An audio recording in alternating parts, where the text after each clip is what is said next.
આપણી સંકલ્પ ન્યૂઝ ચેનલને સબસ્ક્રાઇબ અને લાઇક કરો, બેલ આઇકન દબાવો જેથી આવનાર ન્યૂઝ અપડેટ્સની નોટિફિકેશન આપના મોબાઈલ પર સૌથી પહેલા પહોંચે.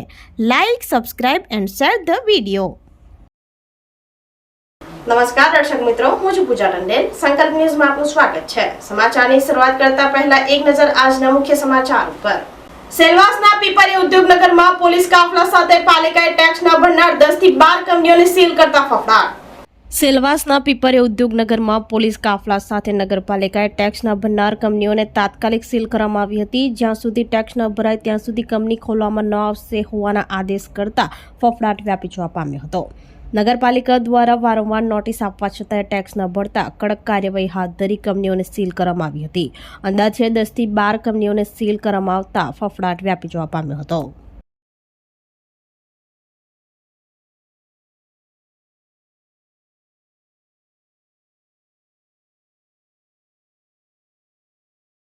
વલસાડ સિટી પોલીસે રામનવમી અને ઈદ પર્વને લઈ શાંતિ સમિતિની બેઠક મળી. વલસાડ સિટી પોલીસ સ્ટેશન ખાતે શાંતિ સમિતિની બેઠક યોજાઈ હતી. આવનારા રામનવમી અને ઈદના તહેવારને લઈ હિન્દુ અને મુસ્લિમ સમાજના આગેવાનો સાથે CTPI DD પરમારની આગેવાની હેઠળ શાંતિ સમિતિની બેઠકનું આયોજન કરવામાં આવ્યું હતું. શાંતિપૂર્ણ માહોલમાં ઈદ અને રામનવમીનો કાર્યક્રમ યોજવા સૂચના આપવામાં આવી હતી અને કોઈ અનિચ્છનીય બનાવ ન બને તે માટે તકેદારી રાખવા આદેશ આપ્યા હતા.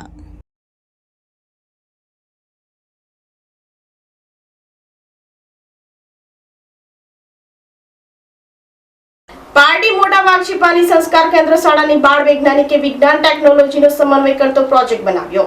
રાસાયણિક ખાતરોનો ઉપયોગ ઘટાડવા, પાકની ઉપજ વધારવા સહિત અનેકવિધ રીતે મદદરૂપ થઈ શકે છે આ પ્રોજેક્ટ. પરંપરાગત ખેતીથી કંઈક હટકે ગણાતી અને મનુષ્ય તથા જમીનના સ્વાસ્થ્ય માટે ઉપયોગી ગણાતી પ્રાકૃતિક ખેતીમાં ઉજ્જવળ અને ટકાઉ ભવિષ્ય માટે વિજ્ઞાન અને ટેકનોલોજીનો ઉપયોગ ખેડૂતો માટે સ્માર્ટ વર્કની સાથે સાથે ઉપજમાં પણ ફાયદાકારક સાબિત થઈ રહ્યો છે. રાજ્ય સરકાર દ્વારા દેશની ભાવિ પેઢી પણ પ્રાકૃતિક ખેતીનું મહત્વ સમજે તે માટે શાળા કક્ષાથી પ્રાકૃતિક ખેતીના પાઠ ભણાવાઈ રહ્યા છે. જે મુજબ પારડી તાલુકાના મોટા વાઘછીપા ગામની સંસ્કાર કેન્દ્ર શાળાની વિદ્યાર્થીનીઓ દ્વારા પ્રાકૃતિક ખેતીમાંથી ઉપયોગી ઇલેક્ટ્રોકલ્ચર ખેતીનો પ્રોજેક્ટ તૈયાર કરવામાં આવ્યો છે. પ્રાકૃતિક ખેતી નહીવત ખર્ચ સાથે પરોપકારી ખેતી તરીકે ગામે ગામ વખણાઈ રહી છે. વિદ્યાર્થીઓ પ્રાકૃતિક ખેતીમાં વિજ્ઞાન અને ટેકનોલોજીનો સમન્વય કરી સમાજના હિત માટે કંઈક નવું કરી શકે તેવા પ્રયાસ શાળા કક્ષાએ થઈ રહ્યા છે. જે અંતર્ગત મોટા વાઘછીપા ગામની સંસ્કાર કેન્દ્ર શાળાની ધોરણ 8ની વિદ્યાર્થીની પ્રતિજ્ઞા રાજકુમાર યાજ્ઞિક અને જૈની વિપુલભાઈ પટેલે ઇલેક્ટ્રોકલ્ચર ખેતી પ્રોજેક્ટ તૈયાર કર્યો છે. બાળ વૈજ્ઞાનિક પ્રતિજ્ઞા અને જૈની પ્રાકૃતિક ખેતીમાં આ પ્રોજેક્ટનું મહત્વ સમજાવતા જણાવે છે કે ઇલેક્ટ્રોકલ્ચરનો ઉપયોગ ખેડૂતોને રસાયણો અને ખાતરનો ઉપયોગ ઘટાડવા તેમજ પાકની ઉપજ વધારવામાં મદદરૂપ થઈ શકે છે. આ સિવાય લાંબા ગાળે વધુ પોષક તત્વોની જાળવણી, વર્તમાન ખાદ્ય જરૂરિયાત પૂરી પાડવી, સિંચાઈ ઘટાડવા તેમજ ગરમી સામે પાક રક્ષણ, જંતુઓ ઘટાડવા અને જમીનમાં ચુંબક તત્વને વધારવા માટે આ પ્રોજેક્ટ ઉપયોગી છે. શાળાના શિક્ષક જ્યોતિબેન નટવરલાલ પટેલના માર્ગદર્શન હેઠળ આ પ્રોજેક્ટ તૈયાર કરવામાં આવ્યો હતો. નમસ્કાર, વિજ્ઞાન ગણિત પર્યાવરણ પ્રદર્શન 2024-25માં આપ સૌનું હાર્દિક સ્વાગત છે. વિષય ઉજ્જવળ અને ટકાઉ ભવિષ્ય માટે વિજ્ઞાન અને ટેકનોલોજી. વિભાગ 3 કુદરતી ખેતી. પેટા વિભાગ ઇલેક્ટ્રોકલ્ચર ખેતી. ઇલેક્ટ્રોકલ્ચર કૃષિ પ્રારંભ કરવા લાકડું, તાંબુ, જસત અને પિત્તળ જેવી સામગ્રીઓમાંથી એન્ટેના બનાવવામાં આવેલ છે. આ એન્ટેના જે તે છોડ પર યોગ્ય રીતે ગોઠવવામાં આવેલ છે.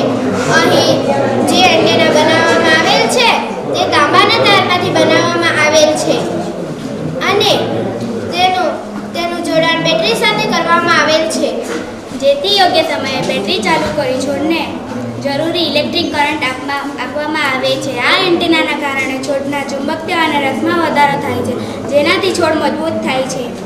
આ એન્ટેના જેટલો ઊંચો થશે તેટલો વધુ છોડનો વિકાસ વધુ થશે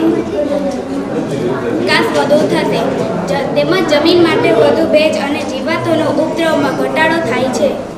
અંકલેશ્વર GIDCમાં કંપનીમાં થયેલ ચોરીનો ભેદ ઉકેલી પોલીસે 8 આરોપીઓની ધરપકડ કરી. અંકલેશ્વર GIDCની સ્ટીલ ફેબ ઇક્વિપમેન્ટ નામની કંપનીના પ્લાન્ટમાં તથા કંપનીના સ્ટોરરૂમમાં પ્રવેશ કરી તેમાં મૂકેલ વેસલની અંદર લગાવવા મટીરિયલ કે જેની આશરે કિંમત ₹3,92,000નો સામાન કોઈ અજાણ્યા ચોરીસમો ચોરી કરી લઈ ગયેલ હોય જે બાબતે ફરિયાદ કરવામાં આવી હતી. જે અંગે અંકલેશ્વર GIDCમાં પોલીસ સ્ટાફના માણસો પેટ્રોલિંગમાં હતા તે દરમિયાન મળેલ બાતમીના આધારે ગુનામાં સંડોવાયેલ 8 આરોપીઓને ચોરીના ગયેલ મુદ્દામાલ સાથે પકડી પાડી આગળની કાર્યવાહી હાથ ધરવામાં આવી હતી. પકડાયેલ આરોપીઓમાં રાજેશ જૈન, અનવર રાઠવા, અરુણ વસાવા, મુકેશ જોગી, સતીશ રાઠવા, રાહુલ વસાવા, આશીષ કુમાર સાહુ અને મુકેશ તડવીને ઝડપી પાડ્યા હતા. તસ્કરોએ કંપનીના સ્ટોરરૂમના પતરાના શેડને નિશાનો બનાવ્યો હતો. તેઓએ કુલ રૂપિયા 3.92 લાખનો એસએસનો સામાન ચોરી કર્યો હતો. કંપનીમાં લાગેલ સીસીટીવી કેમેરામાં તસ્કરો કેદ થયા હતા. અંકલેશ્વરથી રિપોર્ટર અવી સૈયદ, સંકલ્પ ન્યૂઝ.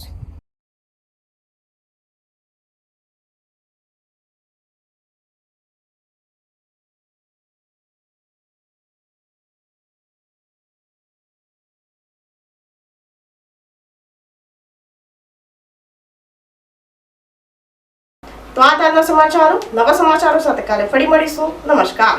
આપણી સંકલ્પ ન્યૂઝ ચેનલને સબસ્ક્રાઇબ અને લાઇક કરો.